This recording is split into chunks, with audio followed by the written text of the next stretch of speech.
सकेपछि यही ठाउँमा नै केही गर्नुपर्छ भनेर एउटा ऊर्जा लिएर आज हामीलाई धरि एउटा भनौँ न खुसी दिनको लागि आज हामी धेरै विभिन्न किसिमका यो नशा सम्बन्धी हार्टजुनी सम्बन्धी रोगहरूबाट एकदमै ग्रसित परिवेश छ। त्यो परिवेशमा आफ्ना सेवाको हिसाबले जुन चाहिँ यो मनोभावनाले विदेश नभइकन यही देशमा रोजगारी सिर्जना गर्नुपर्छ र यही देशमा सेवा गर्नुपर्छ भनेर जुन हामीलाई एउटा हर्ष उल्लास र खुसी दिनको लागि यो फिटनेस स्थापना गर्नुभयो। यो आफैमा एकदमै शुभ कार्य हो, राम्रो कार्य हो, सेवा कार्य हो। सेवा भावले तपाईँहरूले यो आज उद्घाटनको बेलामा लेख्नको लागि मर्तले राख्ने अवसर प्रदान गर्नु यसको लागि पनि आयोजक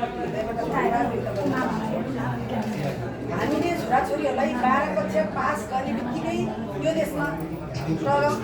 टिकाउन सकेको परिस्थिति छैन। आज हाम्रा छोराहरूले यो देशमा चाहिँ केही गर्नुपर्छ, केही सन्देश दिनुपर्छ भने यति ठुलो मासमा एउटा उद्घाटन सेरेमनीलाई यति राम्रो तरिकाले भव्य तरिकाले चाहिँ सम्पन्न गर्नुभएको छ। दिनको सन्देश बिहानीले गर्छ भने जस्तै गरेर तपाईँहरूले यो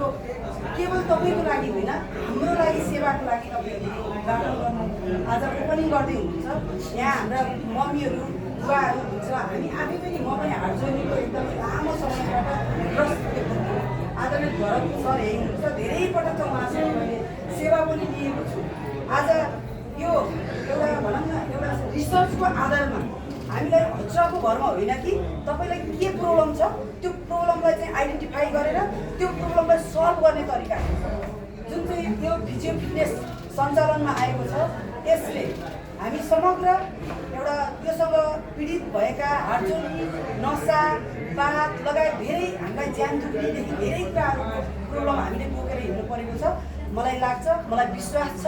यो युवा भाइहरूले जुन सेवाको भावले यो खोल्नु भएको छ, हामी सबैले उहाँहरूको व्यवसायलाई प्रमोसन मात्रै होइन हाम्रो स्वास्थ्यको लागि पनि सचेत रहेर उहाँहरूलाई साथ दिँदै यो देशमा युवाहरूले गर्न सक्छन् भन्ने सम्भावनाको ढोका खोल्नको लागि पनि हामीहरू उपस्थिति रहेर हामीहरूले लिने सेवा सुविधामा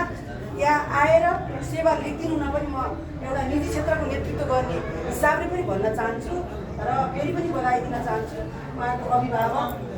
दुवै बराल भाइ र खनाल भाइको अभिभावक दुवै